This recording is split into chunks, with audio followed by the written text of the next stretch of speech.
agradecendo o convite, né, e agradecendo também a iniciativa da Diocese Anglicana do Recife, da Igreja Episcopal Anglicana do Brasil e da CETALC, que apoia o projeto. E então nós vamos falar sobre missão, gênero e sexualidade, e nós escolhemos sistematizar nossa fala em 13 momentos. No primeiro momento, nós vamos discutir um pouco o que é missão, né? Entender a relação entre missão, gênero e sexualidade no contexto da IEAB, e depois vamos aprofundar a discussão em gênero e sexualidade, dividindo a fala entre mim e o reverendo Bruno Almeida. Comecemos então.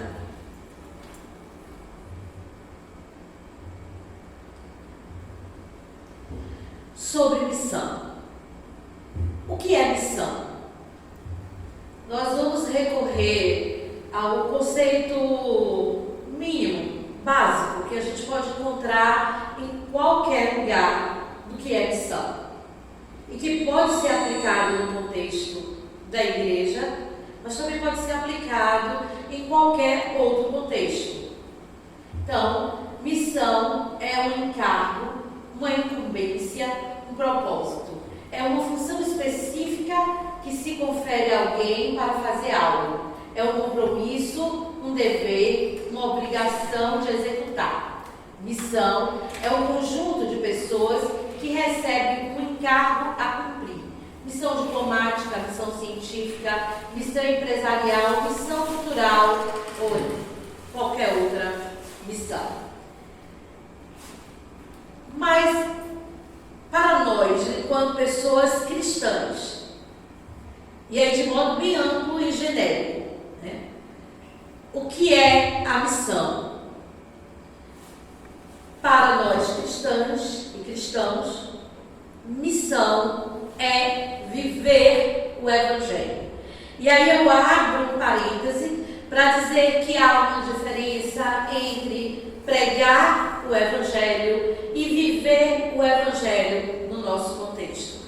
Quando você recorre a um texto bíblico que se aproxima mais do texto grego, a tradução que se aproxima mais, ou melhor dizendo, a versão que se aproxima mais, é indo por todo o mundo, pregando o Evangelho. Nós tendemos a traduzir isso como fazendo discursos sobre o Evangelho, discurso oralizado sobre o Evangelho.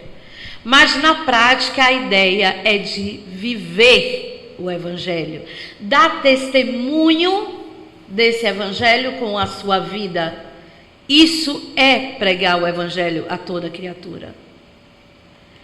Mas a gente seccionou, a gente separou. Pregar o Evangelho é uma coisa, viver o Evangelho é outra. E, infelizmente, as nossas comunidades de fé, de modo muito amplo, fez a opção por pregar o Evangelho em detrimento da experiência árdua de viver um Evangelho profético, cujo preço a pagar não é um preço simples. Viver o Evangelho não vende, né? Ao contrário, viver o Evangelho exige de nós um compromisso, uma responsabilidade e, sobre muitos aspectos, uma abnegação.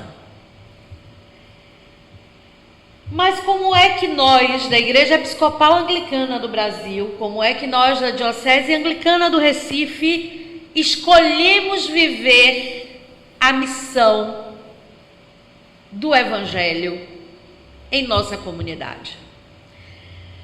A gente tem vários textos, vários documentos nacionais e internacionais sobre isso, mas eu aqui vou ser muito sucinta por conta de que o nosso tema é demasiado abrangente.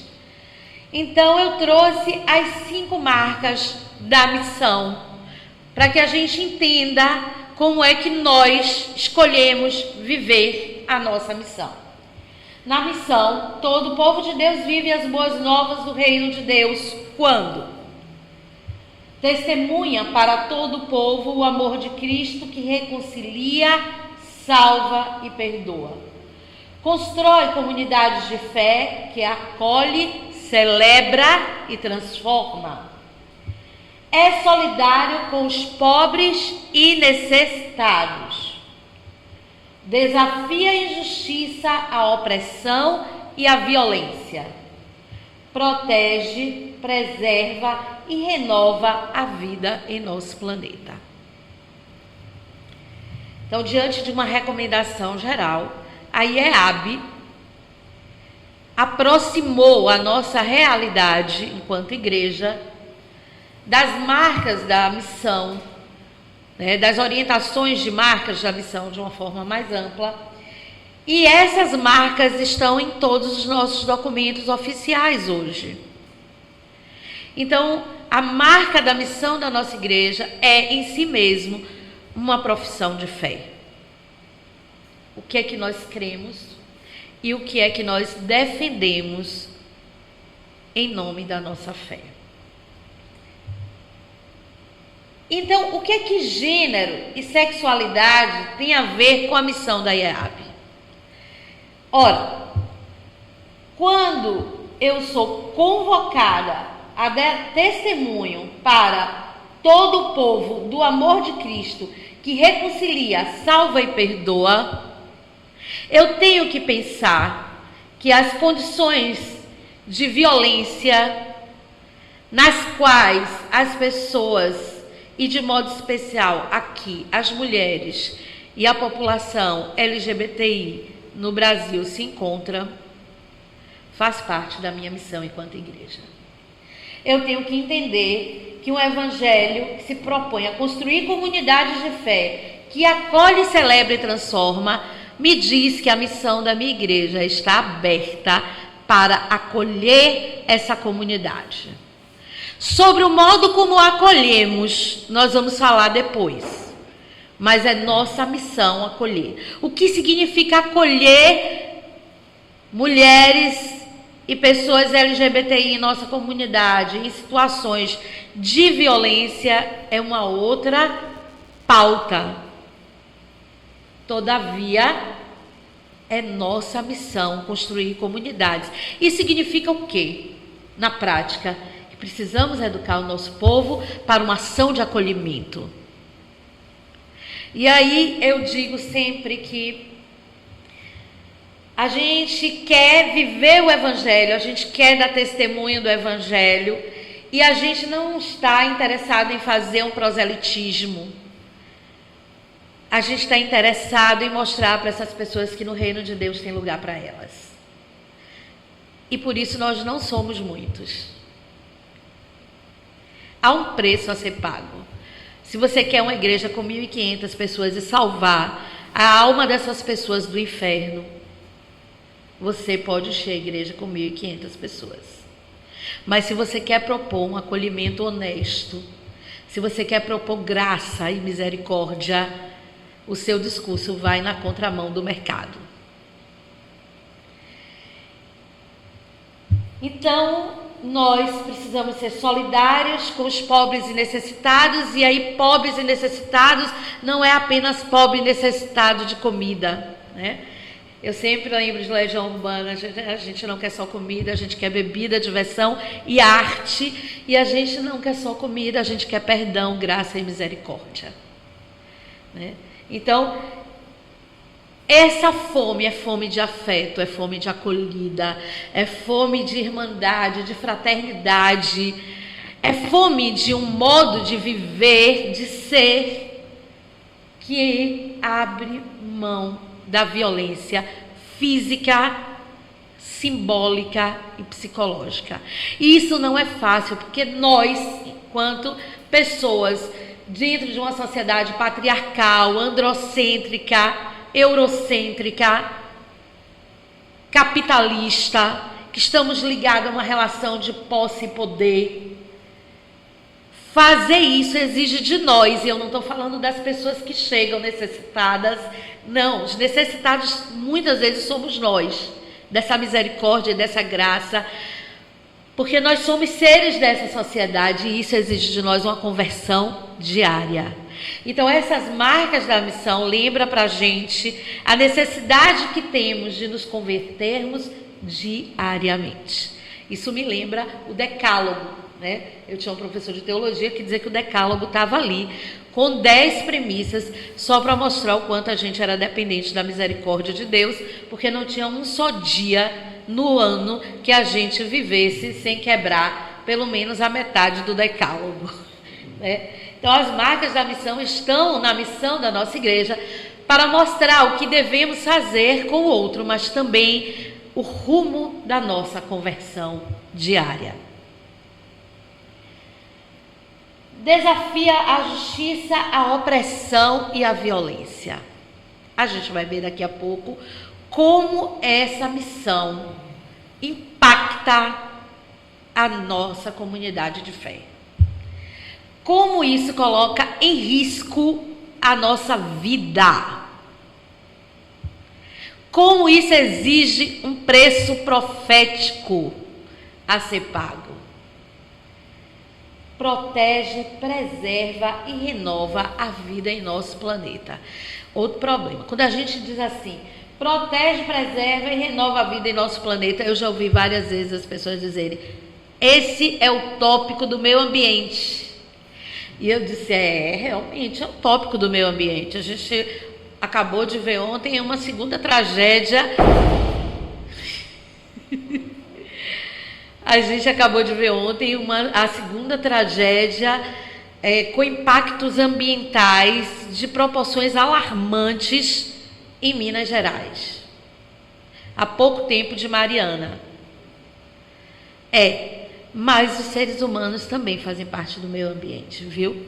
Nós, quando preservamos a vida das pessoas que morrem às portas de nossa casa, às portas de nossas igrejas, vítima de feminicídio, de LGBTfobia, de transfobia, a gente também está preservando, renovando a vida em nosso planeta quando cuidamos para que essas pessoas não tombem diante das portas de nossas igrejas, de nossas casas, para que a gente não banalize o mal, como diria Hannah Arendt.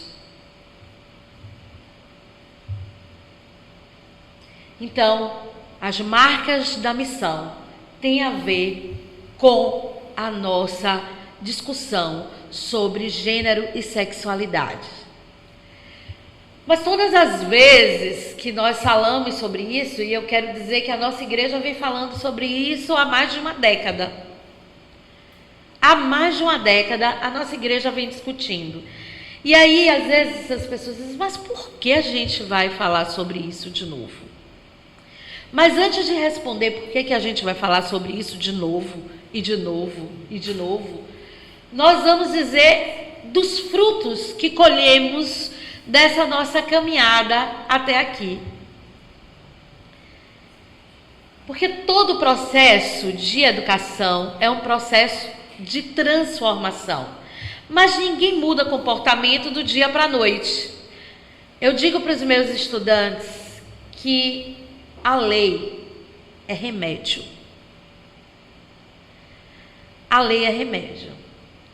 Quando o diálogo não funciona mais, quando a misericórdia não tem mais espaço, quando a efetividade já perdeu para a violência, aí a lei, ela entra como um remédio, porque toda lei traz sanção. Ou você cumpre ou você é punido. Mas a lei não transforma comportamento, ela remedia. Daí porque entre ser advogada e professora, mesmo sendo bacharel em direito, eu preferi ser professora. Quando você é professora, você trabalha com prevenção, porque você forma a criança, você forma o cidadão e a cidadã, você impede que o delito aconteça. Só que a gente não transforma a realidade do dia para a noite. Por isso a nossa igreja trabalha nesse tema há mais de 10 anos. A nossa igreja tem, nesses últimos 10 anos, colhido frutos importantíssimos nessa caminhada de formação. Nós temos pastorais da diversidade na nossa igreja, nós temos casas de acolhimento para mulheres em situação de violência, como a Casa Noeli, que é liderada pela reverenda Elineide. Nós temos feito colóquios, né? Em Salvador, a gente fez 4 colóquios ao longo desses 10 anos sobre religião, raça, gênero e diversidade. Nós tivemos os Indabas discutindo famílias e sexualidade. Nós tivemos a produção de um material riquíssimo, como essa cartilha de prevenção e enfrentamento à violência doméstica praticada contra mulheres. Nós tivemos a produção dessa revista sobre gênero, sexualidade e direitos humanos. Esse material está produzido e publicado, mas também está disponível em PDF, está traduzido em vários idiomas, tem ajudado formações no Brasil inteiro, não só no meio evangélico, não só no meio anglicano, não só em nossas comunidades de fé, mas nós temos tido experiências em associação de bairros, faculdades, né? Temos feito trabalho em outras igrejas parceiras, ou seja, aquilo que nós temos produzido como material para alimentar o nosso povo, formar o nosso povo, tem servido para toda a nossa sociedade. Então, isso é uma contribuição significativa e um testemunho profético da nossa missão. Para além disso, né, vocês estão vendo as imagens das cartilhas do último simpósio que nós tivemos, do Indaba, da revista projetado, e agora eu vou mostrar para vocês os nossos frutos mais recentes. A IEAB ordena mulheres no Brasil há mais de 3 décadas. E só em 2018 nós conseguimos sagrar a nossa primeira bispa, depois de várias tentativas. Por quê? Porque mudar comportamento existe investimento em educação. A gente precisou combater séculos de patriarcado dentro da igreja. Nós vamos ver no segundo momento o que é que nós precisamos vencer para chegar até aqui. Se você comparar 10 anos a 10 séculos, se você comparar 10 anos a 20 séculos, se você comparar 10 anos a 30 séculos, nós andamos muito rápidos. E nós sagramos a nossa primeira bispa. Mas a gente avançou mais enquanto igreja.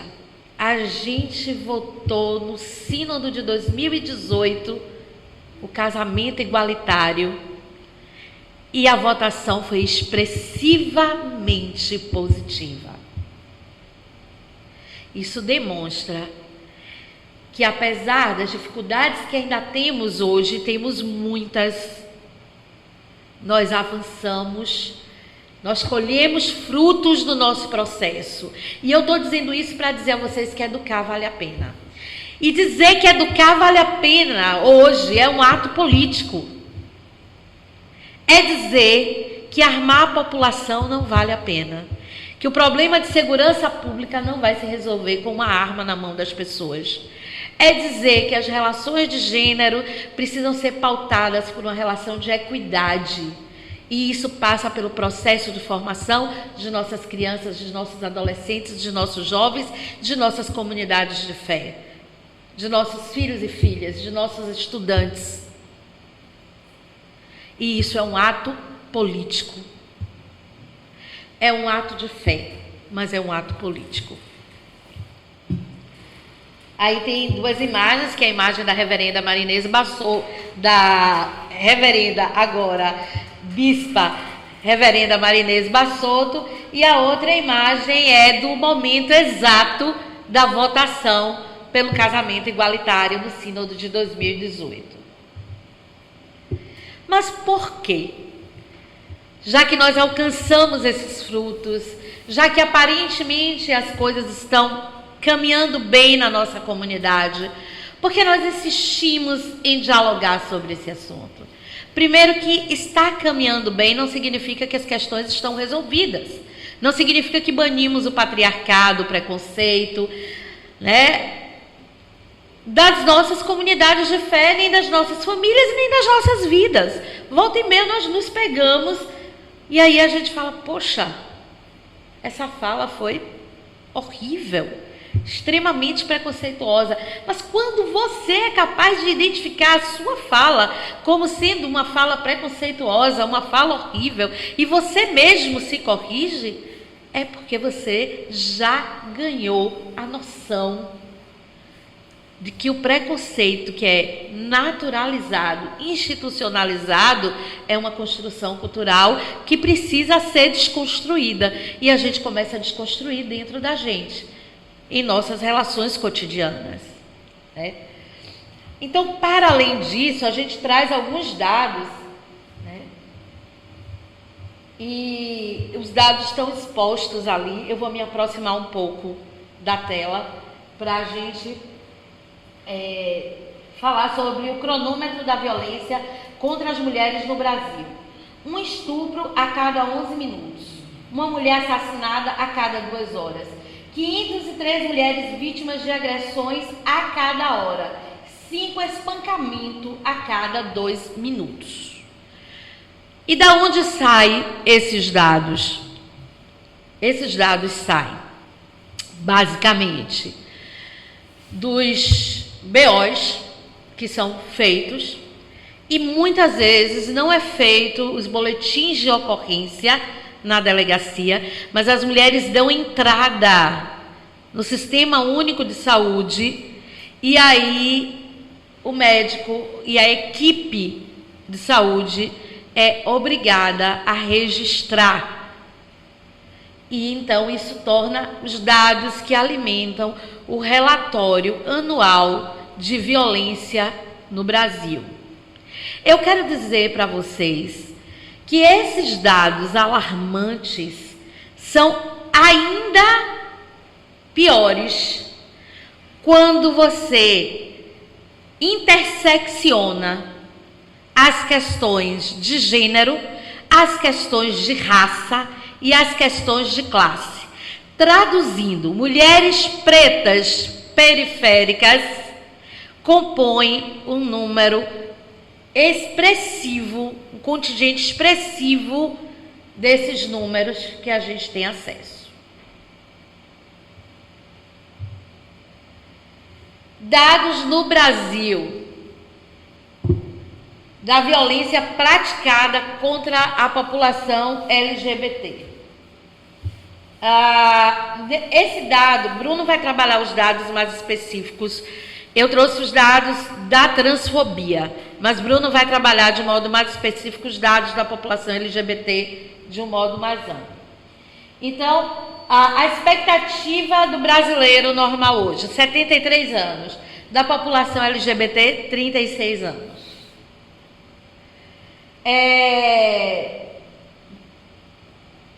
1.374 assassinatos de trans em 60 países.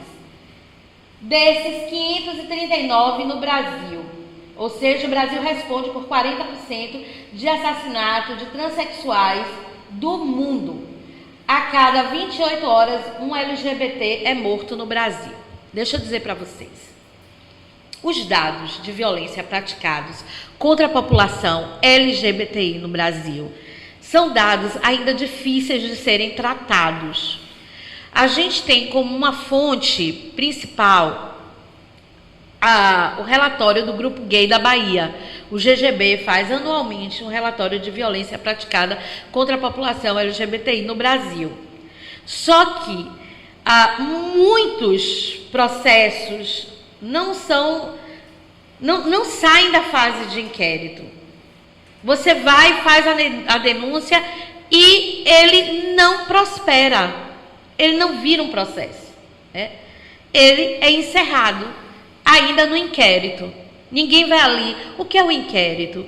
Você faz uma denúncia, o inquérito é a parte em que vai se apurar se de fato há indícios de um crime, vai caracterizar aquele crime para poder ter material para iniciar o processo efetivamente. Como se trata da população LGBT e o preconceito é fortíssimo, a maioria dos processos não são indiciados. Eles morrem na fase de inquérito. Consequentemente, tratar esses dados é muito complicado. Então, a maioria dos dados hoje, eles chegam para nós via jornal, notícia de jornal, né? Redes sociais. E por que eu estou dizendo isso? Eu estou dizendo isso porque as novas políticas públicas para a família não contemplam a população LGBT. Isso significa que não há uma destinação de verbas para a promoção de combate às violências. Isso significa que esse número tende a aumentar. E eu estou dizendo isso porque eu vou falar daqui a pouco da responsabilidade da gente enquanto igreja nesse contexto. Bom, qual a contribuição da religiosidade cristã para esses dados?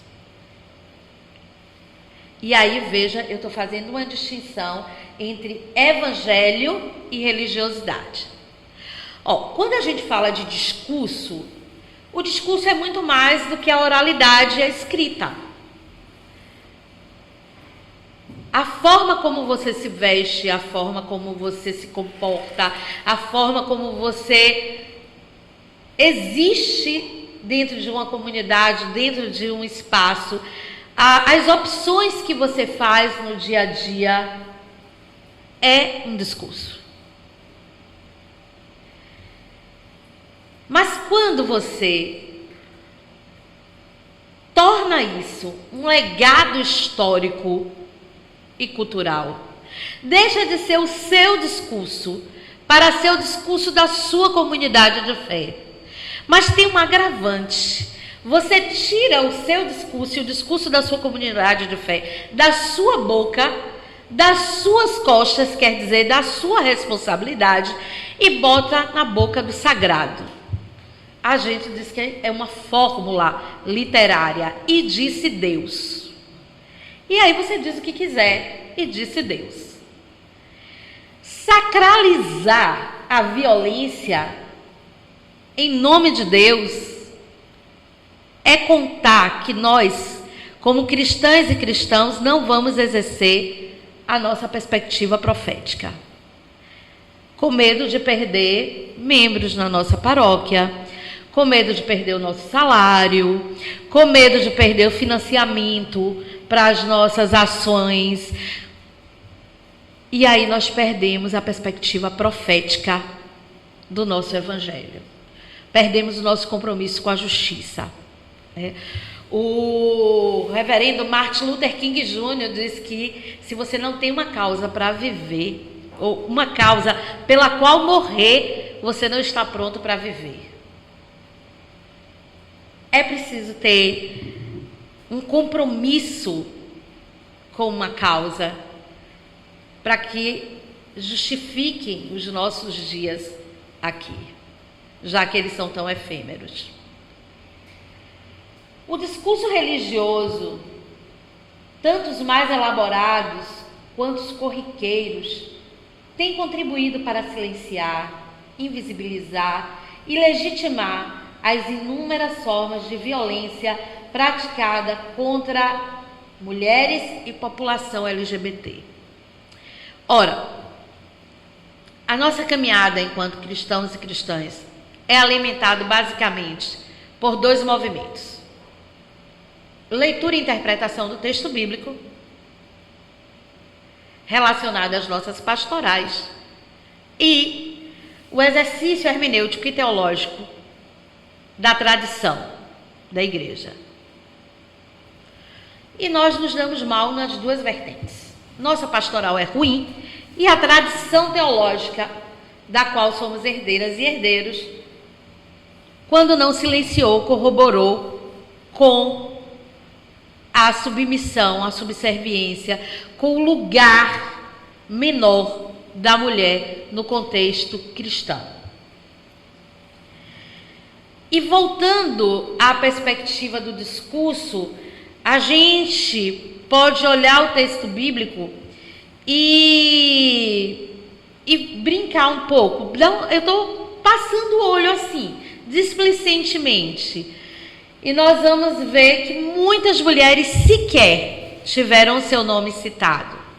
A mulher do fluxo de sangue não tem nome. Ela tem uma doença. Ela tem um fluxo de sangue. A mulher do vaso de alabastro. Nossa. A mulher do vaso de alabastro. Não tem nome. Tem uma ação. A mulher de Jó. A mulher de Ló. Não tem nome. Isso se chama invisibilidade. Isso significa que não era necessário saber quem elas eram, nomeá-las. E eu digo isso para vocês terem uma ideia como o nome é importante na tradição judaica. Quando você lê Gênesis, texto de Gênesis, diz: Bereshit bara Elohim, e trouxe Deus à existência aquilo que antes não existia. A palavra cria o mundo. Por que a palavra cria o mundo? Porque ao nomear significa. Ao significar, eu reconheço. O texto de João diz que no princípio era o verbo, porque a ideia de verbo está ligada à ação, à criação, à nomeação. A nós foi dado o direito de nomear. Lembra do Éden, né? E Deus diz que, bom, eu já criei e você nomeia, porque era preciso que existisse para Adão e Eva, né? Dentro da perspectiva mitológica do Éden, é importante a ação da criação sendo continuada por nós. Por quê? Porque o mundo passa a existir para nós, mas a responsabilidade sobre ele também. Isso faz parte do nosso livre-arbítrio.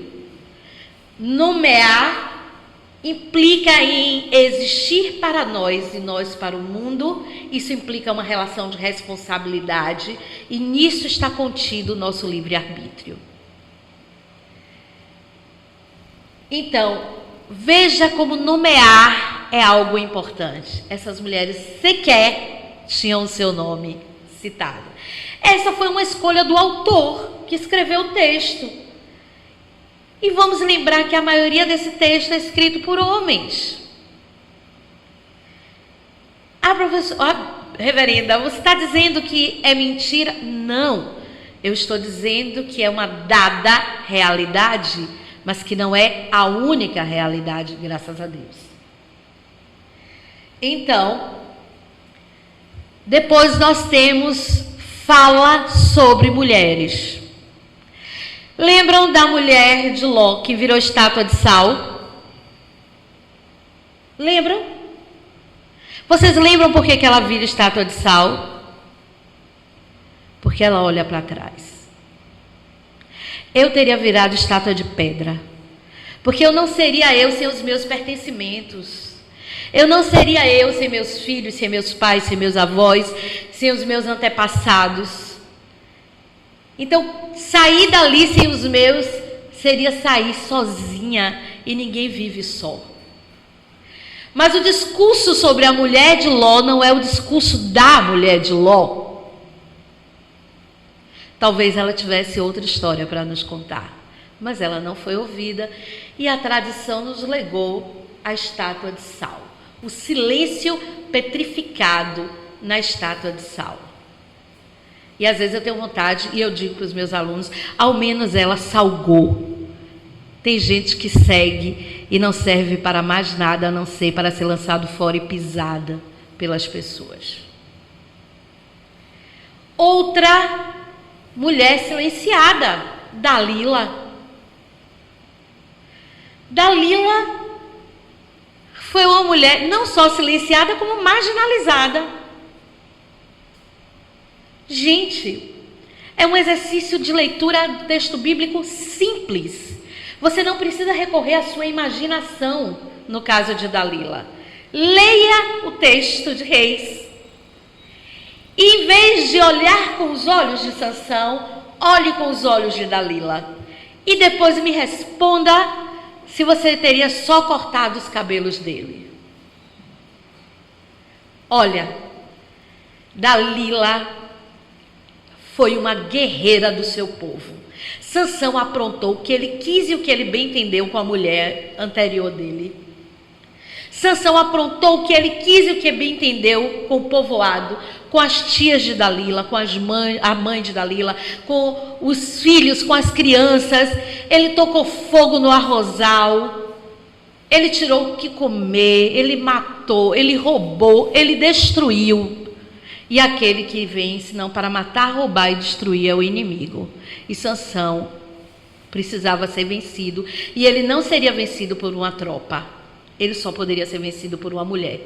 Eu penso que para os filisteus, Sansão é a Dalila deles. Porque a gente precisa fazer o exercício da alteridade, inclusive no texto bíblico.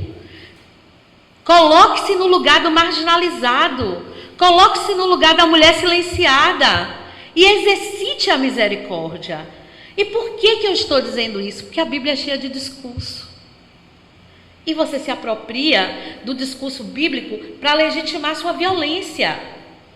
Você se apropria do texto bíblico para dizer que a mulher é subserviente, para legitimar a escravidão. A escravidão foi legitimada pela ciência e pelo cristianismo, usando o texto bíblico e a tradição teológica sobre vários aspectos.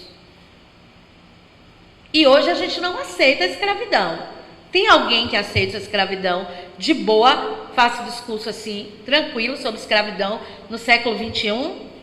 Não tem. Não tem, porque a Bíblia não é um livro fechado. O que é a Bíblia? A Bíblia é o relato de experiência de um povo com Deus, com o seu sagrado. Se é isso que é a Bíblia, um testemunho de fé com todos os seus problemas, ela continua sendo escrita ainda hoje. Ela continua aberta. Porque Deus pode até não mudar, mas nós mudamos. Nós não somos pedras, né? E até as pedras mudam, rolam, né? Sofrem a ação do tempo. Por que não nós? Né? Então, quando nós optamos por outras chaves de leitura, nós fazemos a opção preferencial pelo Evangelho de amor e misericórdia. E aí eu vou comparar o discurso do Cristo, de Deus, o discurso de Jesus, na perspectiva do Cristo de Deus, e eu posso contrapor esse discurso a vários outros no texto bíblico. E isso para mim é fantástico. Essa liberdade que Jesus dá para a gente é maravilhoso. Jesus questiona a tradição dele, né? Questiona a tradição dele.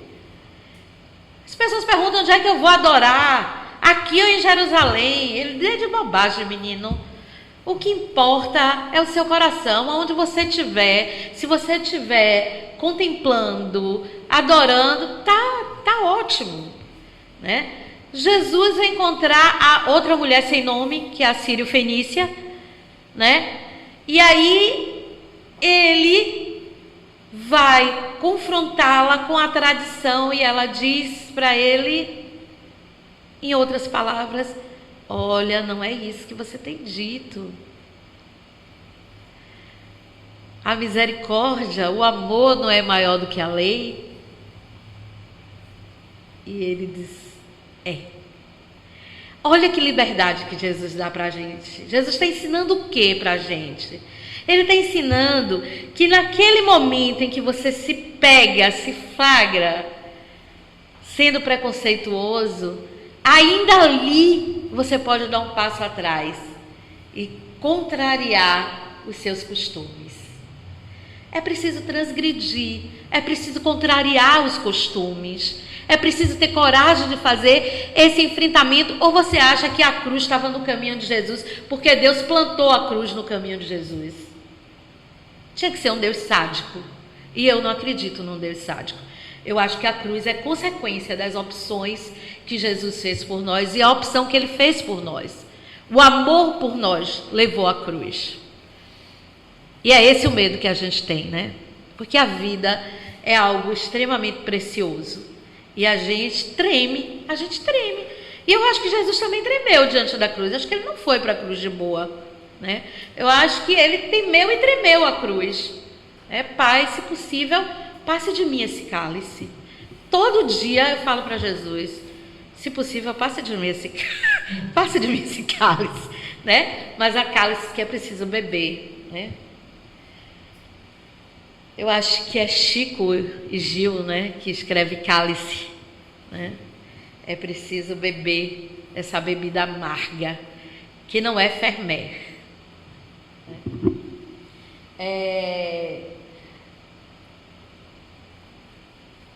E aí tem uma outra questão. Tem toda essa questão teológica, religiosa, política, mas também tem a questão do controle social.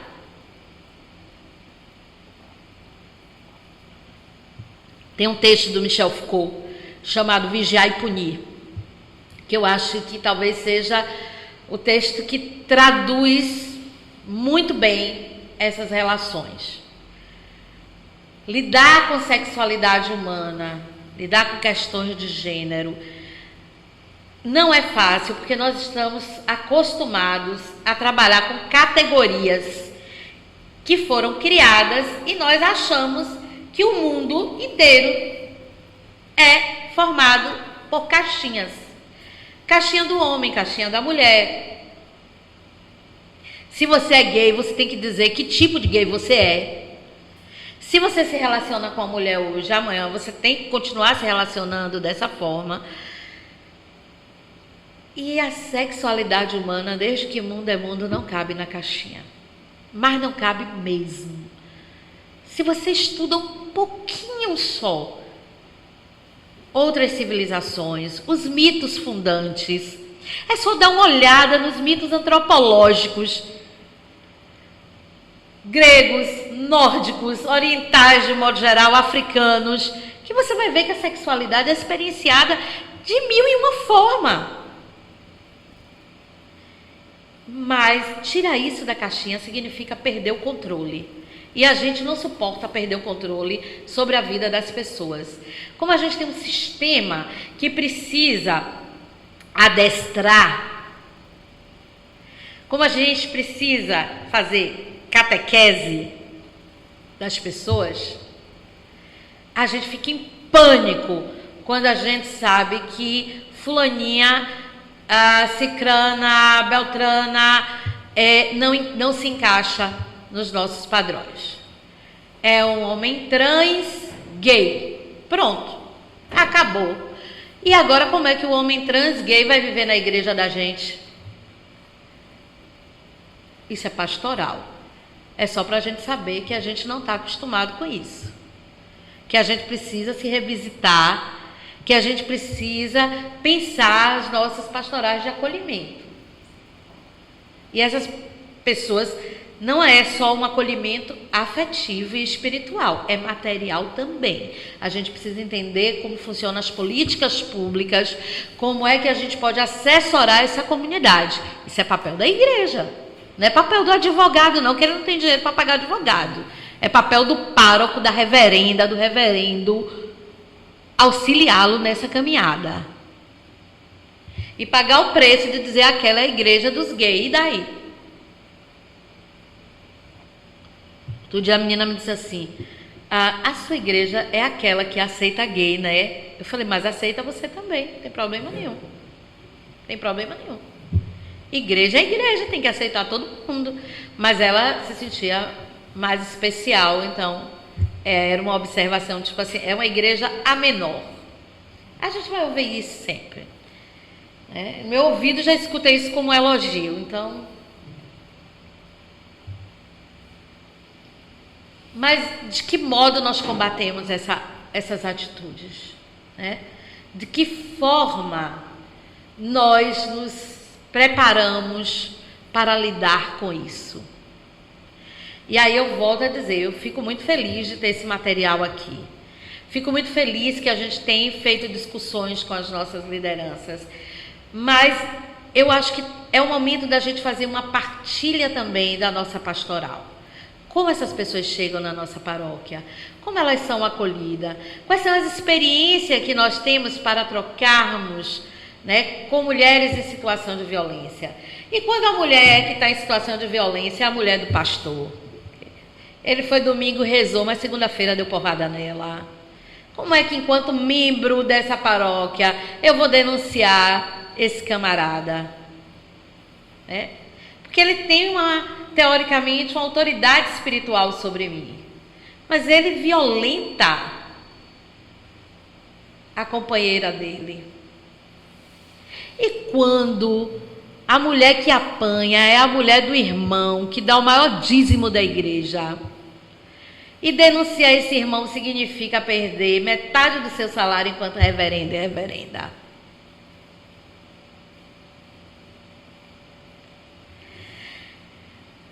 Como é que a gente acolhe o irmão LGBT na nossa paróquia, quando a gente sabe que o nosso melhor diácono é homofóbico?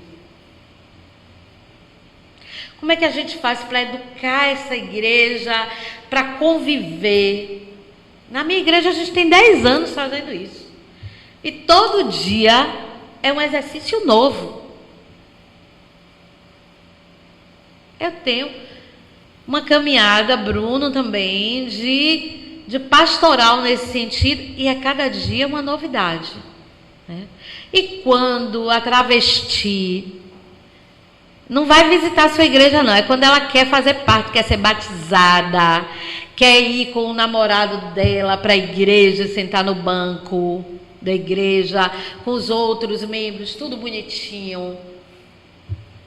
E quando o seu paroquiano homossexual é machista, e você tem que chamar ele e dizer assim: vem cá, sente aqui comigo, deixa eu explicar que o fato de você ser gay não significa que você não é machista. Faz parte do nosso cotidiano. Faz. E você tem que fazer isso com clareza, mas sem violência. Porque a gente tende a reproduzir as violências que foram feitas conosco. Então, é o processo educativo. Igreja é lugar de educar. E a gente pode fazer a opção de educar mal, ou a gente pode fazer a opção de educar tentando encontrar sentido para o evangelho que a gente vive, que a gente prega. E aí, eu acho que é importante a gente dizer isso, porque a gente está vivendo um período em que as questões de gênero estão sendo marginalizadas todos os dias.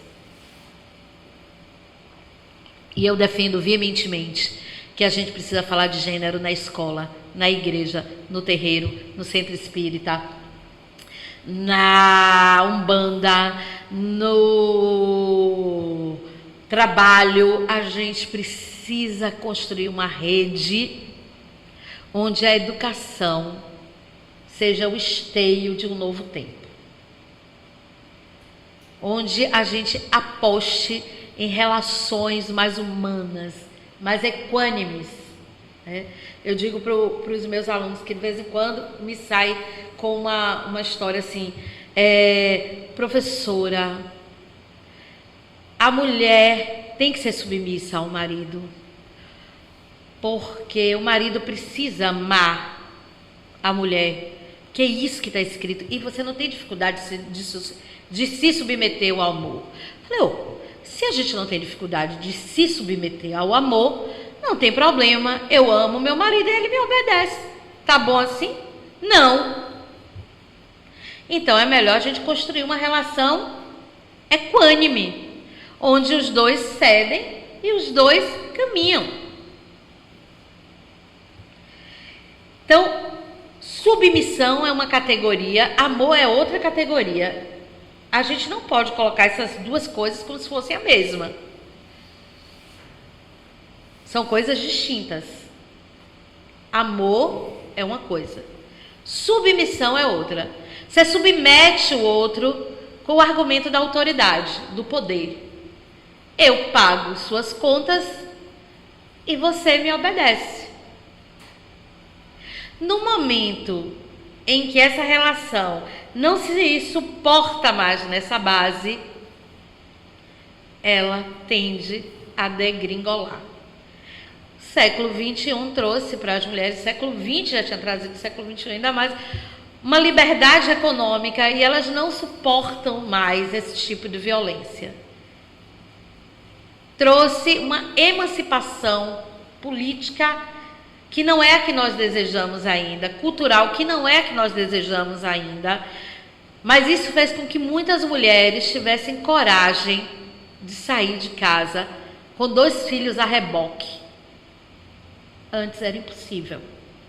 E aí os casamentos duravam 30 anos, 50 anos. Hoje não há mais a necessidade de se viver desgraçadamente sobre toda sorte de violência para manter algo que só desqualifica a qualidade de vida que a gente precisa ter para viver com dignidade. É claro que isso não é desconstruído do dia para a noite. A gente, enquanto mulher, ainda se pega muitas vezes nessa relação de subserviência, mas é preciso alertar para uma proposta de vida onde as relações de equidade sejam substituídas pelas relações de subserviência. Então, só tem um jeito de transformarmos essa realidade: educando as pessoas em todos os momentos e em todos os espaços. E aí eu parafraseei o versículo bíblico: ensinando a criança a andar no caminho do amor, do respeito às diferenças, do perdão e da misericórdia, e ainda quando for idosa, ela não se desviará dele. Então, a educação tem esse privilégio. As bases que nós recebemos são difíceis de serem desvencilhadas. Às vezes é uma coisa danosa, porque você leva tempo para desfazer. Mas se a gente semear coisas boas, a gente vai colher coisas boas. Bom, eu agora vou encerrar minha fala nesse primeiro momento, onde a gente faz uma relação entre a missão da igreja e as questões de gênero e sexualidade, e depois nós vamos dar sequência aprofundando as questões de gênero e sexualidade a partir da nossa tradição teológica e da pastoral.